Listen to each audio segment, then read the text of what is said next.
Habari gani Mwanakyeo TV, kama ni mara yako ya kwanza tafadhali subscribe na turn on notification. Karibu katika ulimwengu wa siasa. Jina langu ni Mwanakyeo TV. Mwenyekiti wa Chama cha Demokrasia na Maendeleo Chadema mkoa wa Njombe, Rose Mayemba, ameishauri serikali kutumia zaidi gesi kwa sababu Tanzania imebarikiwa kuwa na gesi nyingi sana. Anasema ni takriban trilioni 57 cubic feet za gesi asilia zipo nchini Tanzania. Ni idadi kubwa sana ya gesi ambayo inapatikana hapa nchini Tanzania. Pasi na kupoteza muda, na nukuu maneno ya Rose Mayemba katika mtandao wa Twitter, na nukuu: chini ya ardhi ya Tanzania Mungu ametuwekea trilioni 57 cubic feet za gesi asilia bure kabisa, wala hakumuomba. Badala ya kutumia mabilioni ya pesa kuagiza mafuta nje, tunaweza kutumia gesi kama nishati mbadala kwenye magari, viwanda na kadhalika.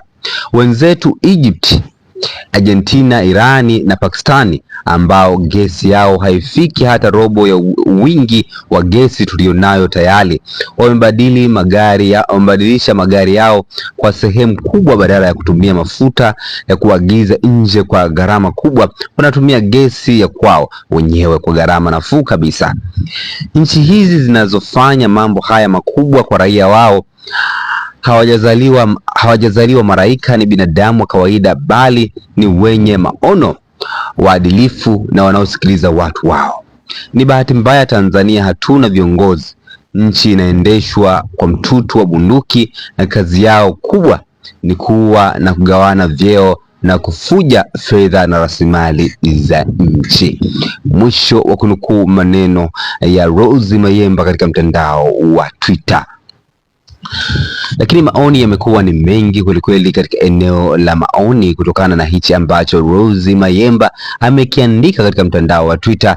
Amesema kwamba Tanzania imebarikiwa ni takribani trilioni 57 cubic feet za gesi, ni kiasi kikubwa sana cha gesi. Lakini pia akasema badala ya kuwekeza fedha nyingi, mabilioni ya fedha kuagiza mafuta nje, pia tunaweza tukawa tunatumia gesi yetu asilia kwenye vitu mbalimbali kama magari na viwanda na kadhalika. Lakini akaweka mfano wa nchi ambazo zinatumia gesi zaidi, akasema Misri, Argentina, Irani, Pakistani. Hizo nchi zinatumia sana gesi katika, na wamefanikiwa kubadili mifumo mbalimbali ya magari pamoja na viwanda, wanatumia sana gesi katika shughuli mbalimbali.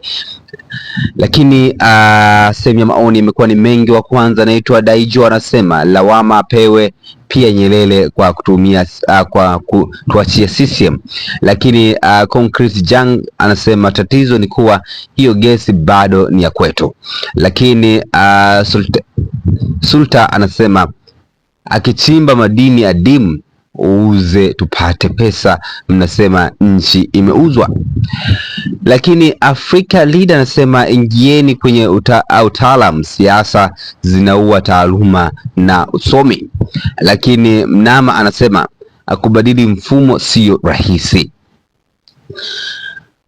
Hayo ni baadhi ya maoni ambayo wametoa katika chapisho la Rose Mayemba ambaye ni mwenyekiti wa Chama cha Demokrasia na Maendeleo Chadema katika mkoa wa Njombe. Jina langu ni Mwanakyeo TV. Tukutane wakati ujao katika masuala ya kisiasa. Bye bye.